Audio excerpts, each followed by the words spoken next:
Sir, એક વાતની પણ સોશિયલ મીડિયાએ નોંધ લીધી અને અલગ અલગ મીડિયાએ પણ નોંધ લીધેલી, જે હતી આ ભભૂતિ લગાડીને બેઠેલા નાગા સાધુઓ હોય કે અન્ય અખાડાના સંતો મહંતો હોય, એમને પાછી દુનિયાની બધી જ ખબર છે, દુનિયામાં શું બની રહ્યું છે, કઈ ઘટના બની, કઈ ઘટનામાં સરકારે શું કરવું જોઈએ તેની સલાહ પણ અહીંથી જ આપવામાં આવી, અને સાથે સાથે સરકારની નીતિ રીતિઓની પણ નોંધ આ સાધુઓ લેતા હતા તેવા વિડીયો પણ વાયરલ થયેલા છે. મતલબ કે તેમને સંન્યાસ જીવનમાં પણ એકદમ અપડેટ. બિલકુલ જીગરજી, મોબાઈલ જે છે એ હવે તમને બાકી કશી જ બાબતોથી અભાવ રહેવા દેતા નથી. જેમ શ્વાસ વગર જીવી ન શકાય એમ મોબાઈલ નું થઈ ગયું છે, અને મોબાઈલના કારણે એ તમામ ગતિવિધિઓથી વાકેફ રહે છે મોબાઈલથી, અને બધી ગતિવિધિઓથી વાકેફ રહેવાને કારણે એને ખબર છે કે ક્યાં ખામી છે ને ક્યાં ખૂબી છે.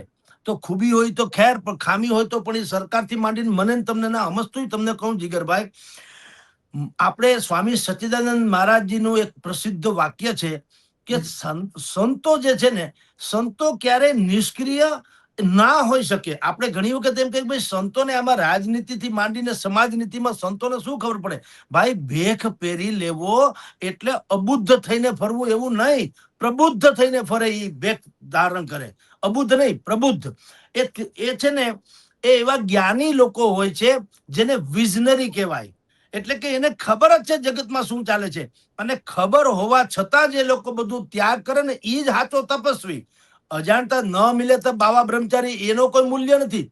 તમામ વસ્તુની ખબર હોવા છતાં એક અભાવને પોતાનો સ્વભાવ બનાવવો અને શિવમય જીવન જીવી અને પરોપકારી રીતે જીવવું, એ સાધુ જે નાગા બાવા તમે જે કહો છો, અથવા તો એવી સંતોની વિભૂતિઓ છે કે એ લોકો અત્યારના તમામ ઘટનાક્રમથી વાકેફ રહેવા, મોબાઈલથી માંડીને, કારણ કે એના શિષ્યગણ તો હોય જ છે દરેકના. એ શિષ્યગણ શું કરે? બાપુને મોબાઈલ લઈ દે, ન હોય તો, અને નહીતર શિષ્યગણ મોબાઈલ થી યુક્ત છે. આજે સોશિયલ મીડિયા અત્યારે જે છે અત્યંત પાવરફુલમાં પાવરફુલ કોઈ મીડિયા હોય તો એ સોશિયલ મીડિયા છે, જેમાં પળે પળની બધી ખબર પડે.